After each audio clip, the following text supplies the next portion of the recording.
Good afternoon and welcome back. We're still continuing with the Civil War series.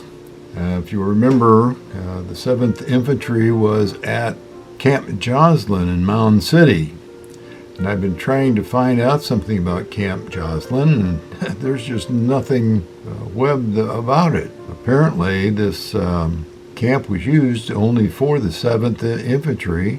There's just nothing out there to tell you about. I was looking for diagrams and photographs, just like we had with Cairo at Camp Defiance there, and couldn't find anything. I'm disappointed that we can't see where these men were staying. But we have another letter from Philo Conklin from Camp Joslin from June 30th, 1861, and he says, Mr. Editors, I improved the opportunity of one of our company starting for home today to send a few lines to you which otherwise would remain unwrit, as such a thing as a postage stamp with us is one of the things that were.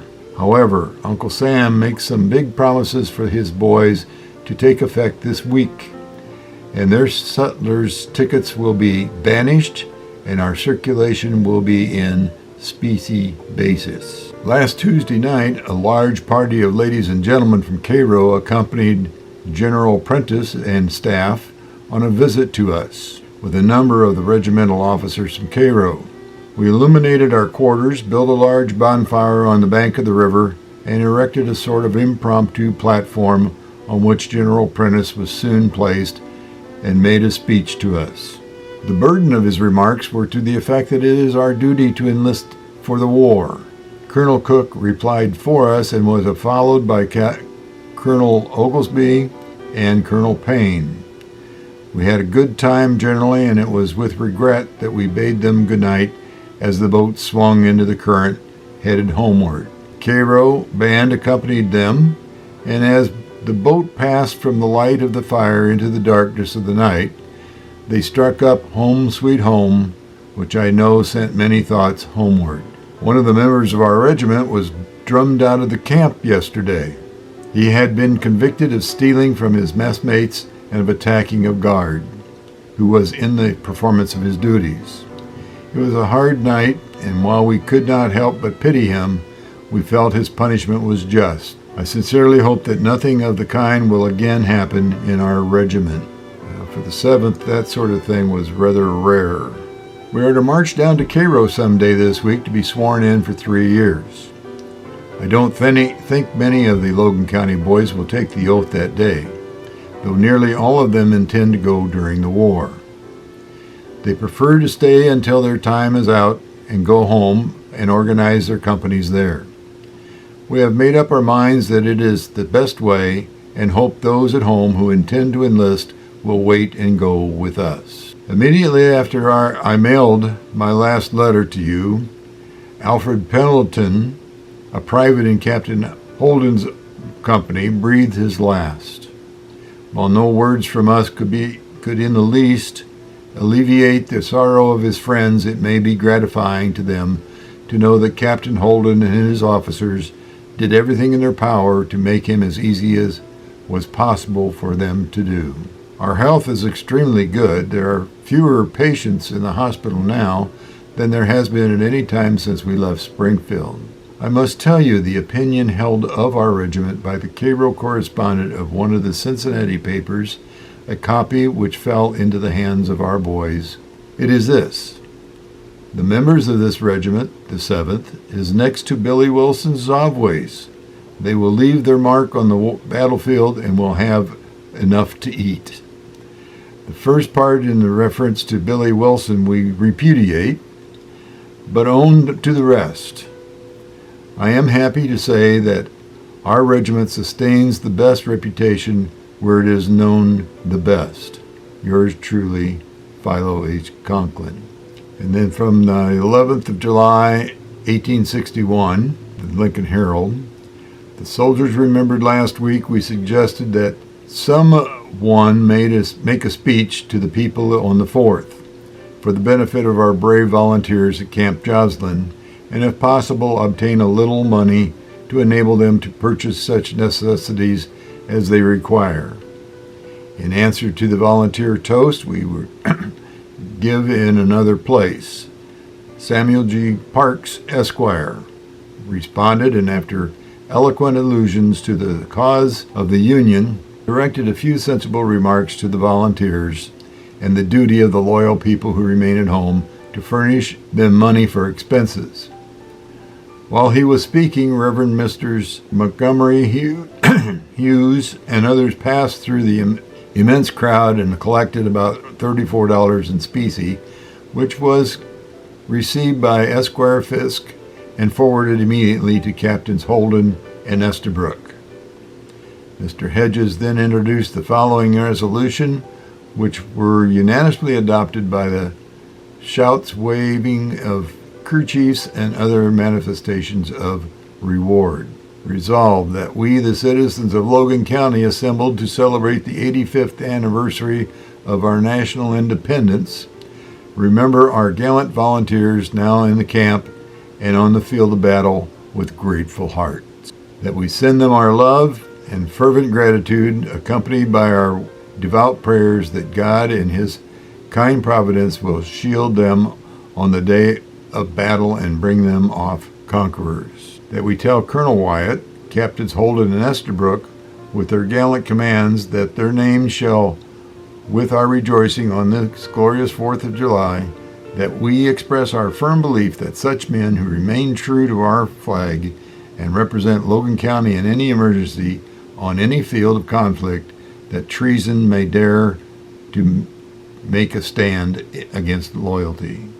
And then we have some bits and pieces of what's happening in the county for recruiting purposes and things of that sort. Then we have Captain Holden and Estabrook with a number of soldiers returned home last evening on furlough.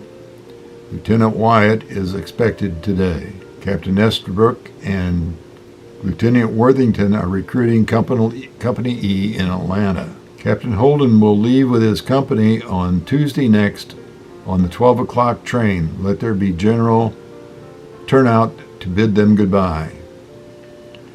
Our soldiers inform us that nothing would be more agreeable to them than a few books. Now, friends, is the time to show your generosity. Overhaul your libraries and pick out 1 or 2 volumes for the boys. Bound for Dixie. Up, boys. All volunteers belonging to Captain Holden's company are requested to meet in Lincoln on Tuesday morning next at 9 o'clock. The order for marching to Camp Joslin will be given on that day. Let every soldier be at his post. Resurrected. Lieutenant Leo Myers, who it was reported had died at Mound City a few weeks since, suddenly appeared in town last Tuesday morning. His rotundity of body and abundance of hair utterly preclude the idea of his being a ghostly visitor. He is a great favorite among his men and will undoubtedly leave his mark among the followers of the Secesh. Secesh is probably a new term for you. It's reference to the secessionists. Soldiers' pay. Soldiers who re-enlist for the war will receive $50 as bounty on entering service. $30 of which for re-enlisting, $10 for entering the same company, and $10 for re-enlisting in the same regiment.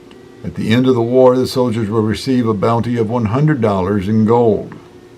It is also expected that Congress will pass a law providing 160 acres of land for each soldier. In addition to this, the pay of the regular service will be made from time to time as necessities require. The House of Representatives has passed a bill increasing the pay of volunteers to $15 a month. Captain Holden's company.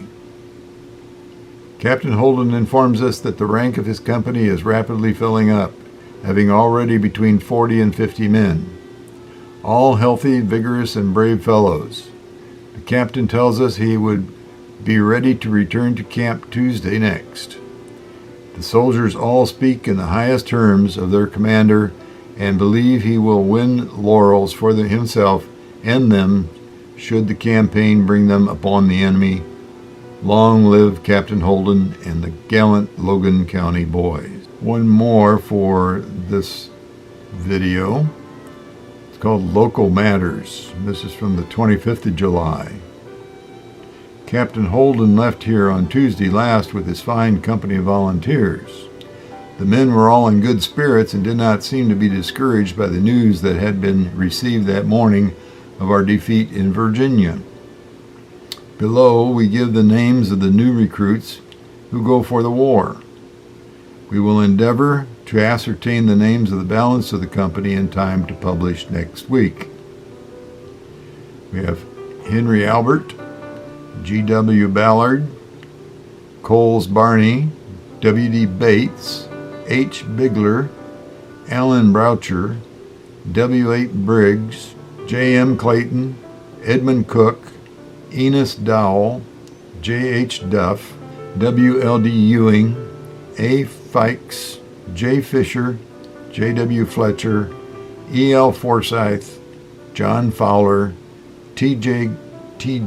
Gardner, H.B. Goltra, William Hackney, Wynn Hatfield, Carol Hurt, J.T. Iden, U.Q. Engelman, Jesse Jewell, W.R. Jewell, D.T. Leeds, F. Leslie, E. Mills, George Norton, T. Pegram, B. Pierce, Thomas Prim, F. M. Reeves, Jacob L.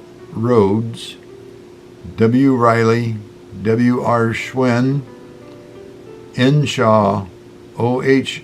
Chaucer, C. F. Smith, W. B. Smith, Curtis Stone, Theodore Stryker, S. R. Sturgeon, Joseph Suter, Daniel Swallow, Charles Urban, Joseph Walker, G.T. William, G.T. Waltman, Charles Ward, J.J. Whiteman, and R.B. Wilson. We have a bit of humor here, halting the colonel.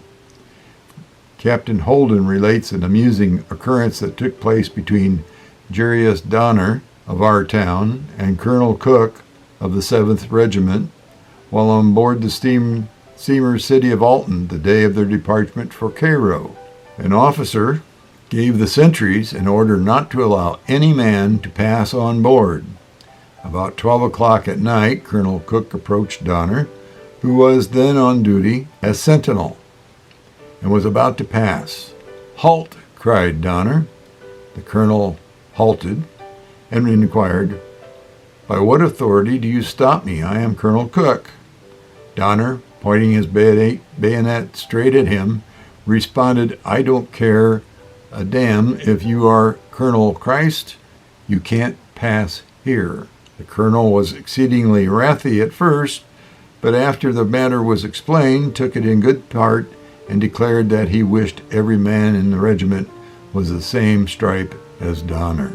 We have another military company being organized from Logan County, and it's a cavalry company, and it's organized by T.J. Larison, who was a former sheriff of Logan County. And it says, T.J. Larison of our town is forming a cavalry company and will soon enter the service. He informs us that some of the best men in the county have enlisted, and numbers have sent in word to leave places for them. It is not necessary to say that Mr. Larison will make a brave fighter.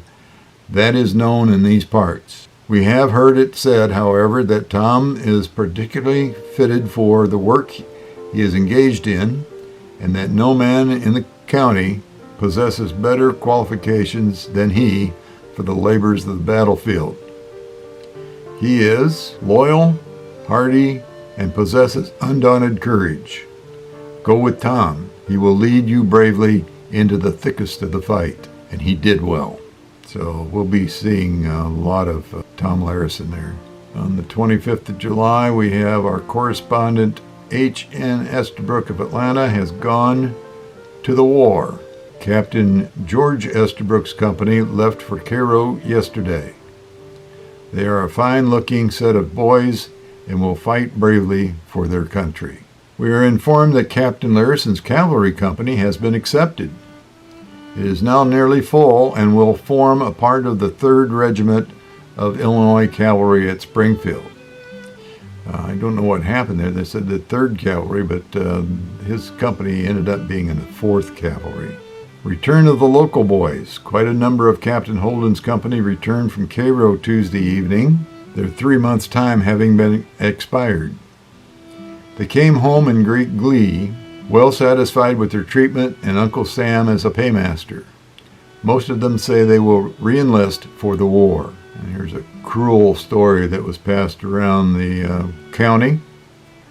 Our good people were startled on Tuesday morning last with a dispatch that the 3-month soldiers at Mound City, after being discharged, had gotten in a big drunk and fell to fighting with each other, and that Captain Holden's company were ordered out to quell the disturbance, when several of our Lincoln boys were killed, 2 of whom were the sons of an aged widow lady residing in town.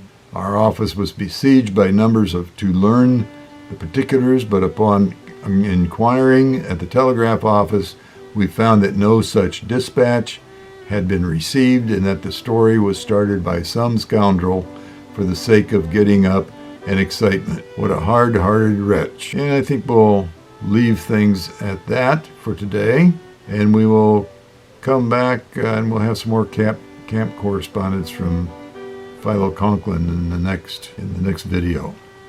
So that's all for today. Thank you for stopping by again, and we'll see you in the next video.